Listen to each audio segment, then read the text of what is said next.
شروع کرتا ہوں اللہ کے نام سے جو بڑا مہربان نہایت رحم والا ہے۔ جولائی 645 عیسوی کو جب یزید پیدا ہوا تو اس کی ماں میسون کی طلاق ہو گئی۔ میسون اپنے بیٹے یزید کو لے کر اپنے قبیلے کلبیہ چلی گئی۔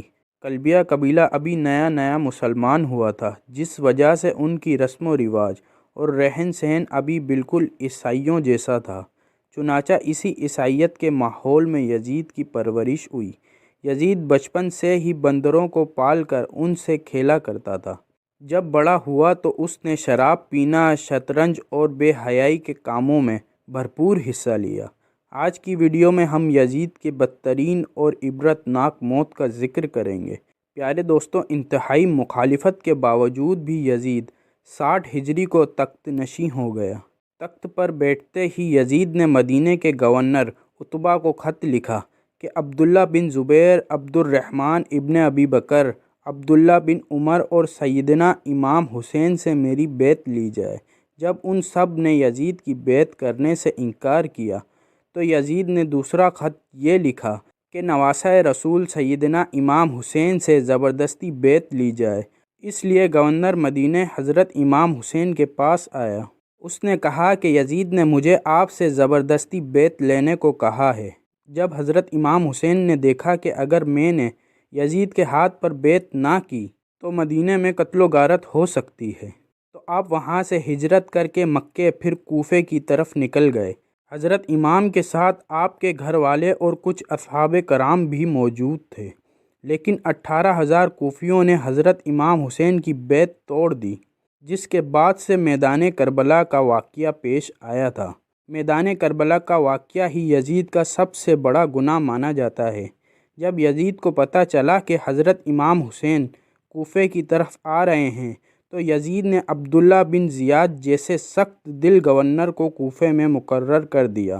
ان کو یزید نے کہا تھا کہ حضرت امام حسین سے بیعت لو، اگر وہ میرے ہاتھ پر بیعت نہیں کرتا تو اس سے جنگ کرو۔ عبداللہ ابن زیاد کے حکم کو مانتے ہوئے شمر اور عمر بن سعد نے کربلا کے میدان میں سیدنا حسین اور ان کے ساتھیوں کو 3 دن تک کچھ کھانے پینے کو نہ دیتے ہوئے ان کو شدت پیاس کا احساس دلا کر ان کو شہید کر دیا گیا۔ میدان کربلا میں شمر جیسے بدبختوں نے ایسا ظلم کیا جس کی مثال تاریخ میں مفسرین لکھتے لکھتے آنسو بہاتے ہیں۔ میدان کربلا میں سیدنا حسین کو شہید کرنے کے بعد ان کی عورتوں کو بھی قید کر لیا گیا، بچوں کو بھی قید کر کے طرح طرح کے ظلم و ستم ڈھائے گئے۔ جب سیدنا حسین کا سر مبارک یزید بدبخت کے سامنے لایا گیا تو اس کمینے نے آپ کے سر مبارک کی بہت ہی توہین کی۔ یزید نے سیدنا حسین کے سر مبارک کو دیکھ کر ایسے ایسے اشعار پڑھے جس کو بیان کرتے ہوئے بعض تاریخ دان یزید کو کافر بھی کہتے ہیں۔ آخر کیا وجہ تھی کہ یزید نے عبداللہ بن زیاد، شمر اور عمر بن سعد کو اہل بیت کو شہید کرنے کی سزا کیوں نہ دی گئی؟ کیوں واقعہ کربلا کے بعد یزید کی موت تک عبداللہ ابن زیاد کوفہ اور بصرہ پر یزید کی طرف سے حکمران رہا؟ ایسے واقعات کے باوجود بھی ابن زیاد جیسا شخص اپنی مسند پر براجمان رکھنے کی وجہ یزید کے پاس آخر کیا تھی؟ اب 63 ہجری میں مدینہ کے لوگ یزید کی بیعت توڑ دیتے ہیں تو یزید کی فوج مدینہ پر حملہ کرتی ہے، جس سے واقعہ ہرا پیش آتا ہے کہ جس میں 80 صحابہ کرام مہاجرین اور انصار میں سے 700 تابعین اور اس کے علاوہ 10,000 مسلمانوں کی بے دردی سے مدینہ میں شہید کیا گیا۔ صحیح مسلم میں سے لے کر 3333 تک یہ 15-20 احادیثیں ہیں جن کا لب لباب یہ ہے کہ آپ صلی اللہ علیہ وآلہ وسلم نے فرمایا، جس نے اہل مدینہ کو ڈرایا، اہل مدینہ کو دھمکایا یا مدینہ والوں پر ظلم کیا، اس پر اللہ کی لعنت، اللہ کے فرشتوں کی لعنت اور تمام لعنت کرنے والوں کی لعنت۔ لیکن یہ یہاں پر ہی نہ رکا اور مدینہ کے بعد مکے پر بھی حملہ کیا گیا اور خانہ کعبہ کی عمارت پر بھی سنگ باری کی گئی۔ بس پھر یزید کو دی گئی اللہ پاک کی مہلت ختم ہوتی ہے۔ اب اس ظالم، فاسق، فاجر اور شرابی کی موت آتی ہے۔ اس کی موت کے متعلق 3 طرح کی روایت تاریخ کی کتب میں ملتی ہیں۔ اس کی موت کے بارے میں پہلی روایت یہ ہے کہ یزید ایک رومی نسل کی لڑکی پر فدا ہو گیا۔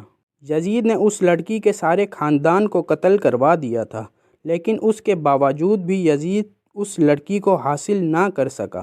ایک دن وہ لڑکی یزید کے محل میں آتی ہے۔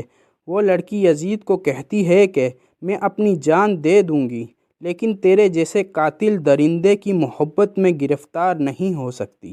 ایک دن لڑکی نے سوچا کہ میں اپنے خاندان والوں کا بدلہ یزید سے لیتی ہوں۔ لڑکی نے یزید کو رنگ رلیاں منانے کے لیے ایک جنگل میں اکیلے بلایا۔ ویرانے میں یزید شراب پی پی کر مست ہو گیا۔ وہ لڑکی نیم عریاں لباس پہن کر یزید کے سامنے بیٹھ گئی اور وہ شراب پیتا رہا۔ جب لڑکی نے دیکھا کہ یزید شراب میں چور ہو چکا ہے تو اس کو بستر پر لے آئی اور پھر مستیاں کرتے کرتے یزید کی گردن کاٹ دی۔ پھر وہ لڑکی وہاں سے غائب ہو گئی۔ کئی دن تک یزید کی لاش جنگل میں ہی پڑی رہی۔ یزید کی لاش کو چیل اور کوؤں نے نوچ نوچ کر برا حال کر دیا تھا۔ جب یزیدی فوج کو یزید کی لاش کا علم ہوا تو انہوں نے اس کی لاش کو دفنا دیا۔ دوسری روایت اس طرح سے بیان کی گئی ہے کہ 64 ہجری کو یزید کو ایک بہت ہی خطرناک بیماری لگ گئی تھی، جس کی وجہ سے اس کی آنتیں جلے کر سکڑ گئی تھیں۔ وہ مچھلی کی طرح تڑپتا تھا، جس طرح مچھلی پانی سے دور ہو کر تڑپتی ہے۔ یزید کو بہت ہی پیاس لگتی ہے۔ وہ پانی کا گھونٹ اپنے منہ میں ڈالتا تھا، لیکن پانی اس کے گلے سے اندر نہیں جاتا تھا۔ اس طرح یزید 3 دن تک تڑپ تڑپ کر موت کی نیند سو گیا تھا۔ یزید کی موت کے بارے میں جو تیسری روایت ہے وہ کچھ یوں ہے کہ یزید بندر پالنے کا بہت ہی شوقین تھا۔ ایک دن یزید نے ایک بندر کو وحشی خنجر پر بٹھایا تھا۔ ٹیچر بہت ہی تیز تھا۔ یزید نے بندر کو خچر پر بٹھا کر خود اس کے پیچھے خچر لگا دیا تھا۔ جب خچر جنگل میں پہنچ گیا، اس کے پیچھے پیچھے یزید کا گھوڑا بھی بھاگ رہا تھا۔ جنگل میں پہنچ کر گھوڑے نے حضرت امام حسین کے قاتل کو نیچے زمین پر دے مارا۔ یزید کا سر ایک پتھر کے ساتھ لگ گیا۔ یزید کا پاؤں گھوڑے کی رکاب میں ہی پھنس کر رہ گیا تھا۔ گھوڑا بھاگتا رہا۔ یزید جنگل میں درختوں اور پتھروں سے ٹکراتا ہے، جس کی وجہ سے یزید کا جسم کٹنے لگا۔ جب یزید کی لاش کو لوگوں نے دیکھا تو وہ کہنے لگے کہ یہ سیدنا حسین کو شہید کرنے کی یہی سزا ہوتی ہے۔ میدان کربلا کے بعد یزید صرف 6 مہینے 3 سال کی عمر پا کر 14 ربیع الاول 64 ہجری کو ملک شام کی سرزمین پر 39 سال کی عمر پا کر کتے کی موت مر گیا۔ آج بھی اس کمینے پر عرش و فرش والے لعنت بھیجتے ہیں۔ اس کی قبر دمشق میں عبرت کا نشاں بنی ہوئی ہے۔